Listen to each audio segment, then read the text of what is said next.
আমাদের শ্রদ্ধেয় doctor Yunus sir একটা কথা বলেছেন, সবার খেয়াল আছে হয়তো। সেটা হচ্ছে চাকরির জন্য উনি সবাইকে দৌড়দৌড়ি করতে মানা করেছেন। কি করতে বলেছেন? নিজের উদ্যোগ নিয়ে কাজ করার জন্য, ব্যবসা করার জন্য। আপনারা যদি সেই মনের মতন করে উদ্যোগ নিতে পারেন, ব্যবসা করতে পারেন, কারো গোলামি করতে হবে না। তাই সে চাচ্ছে তার দেশের জনগণ স্বাবলম্বী হয়ে উঠুক, কারো গোলামি হয়ে না। বুঝতে পারছেন আমার কথা? তাহলে আপনারা সবাই নিজের মেধাকে বিকশিত করার জন্য কাজ করেন, তাহলেই উঠবে আমাদের সুন্দর দেশ।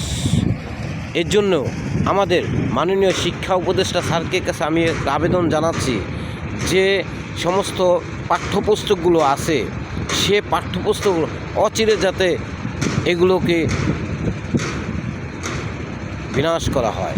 কারণ এর মধ্যে তো কোনো মেধা বিকাশ হওয়ার মতন কোনো কিছুই আমি মনে করি না নাই। একটা মেধা বিকাশ করার জন্য যদি ভাত রাঁধতে হয়, ডিম ভাজি করতে হয়, খেলনা বানাইতে হয়, সেটা কোনো কাজে আসে না। আপনি উচিত একটা বাচ্চা, একটা বয়স্ক মানুষকে যাতে সুন্দর মেধা বিকশিত করতে পারে, সে একটা কিছু জানতে পারে, সে বলতে পারে যে বাংলাদেশের প্রধানমন্ত্রীর নাম কি, চীনের প্রধানমন্ত্রীর নাম কি, অমুক দেশের প্রধানমন্ত্রীর নাম কি, বাংলাদেশের মুদ্রার নাম কি।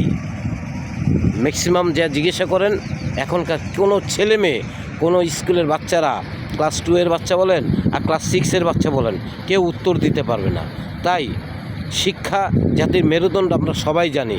তাই শিক্ষাকে স্বাবলম্বী করতে হলে আমাদের পাঠ্যপুস্তকগুলো পরিবর্তন করতে হবে। পরিবর্তন করতে পারলেই আমাদের মেধা বিকশিত হবে, আর মেধা বিকশিত হতে পারলেই আমাদের দেশ স্বাবলম্বী হবে।